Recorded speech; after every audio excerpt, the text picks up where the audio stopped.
মনে রেখো, পৃথিবীতে যা দামি, পৃথিবীতে যে জিনিসটা খুবই মূল্যবান, তাকে বশে নিয়ে আসার জন্য একটু পরিশ্রম করতে হবে। আর যদি তুমি পরিশ্রম করে তাকে বশে নিয়ে আসতে পারো, তোমার ভ্যালু অন্যদের থেকে আলাদা হবে। তো তুমি এত ভালো কিছু নিতে চাও, পরিশ্রম করবে না, ডেডিকেটেড হবে না সেই কাজের প্রতি, এতই সহজ।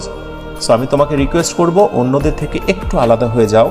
যেখানে সবাই আড্ডা নিয়ে ব্যস্ত, গালগপ্প, ফেসবুকিং, শুধু শুধু পোস্ট দেওয়া, লাইক শেয়ার, অযথা ভিডিওতে। প্লিজ, আমি উপদেশ আসলে সবসময়ই চেষ্টা করি যে তোমরা মেগাবাইট খরচ করে আমার ক্লাসগুলো করছো।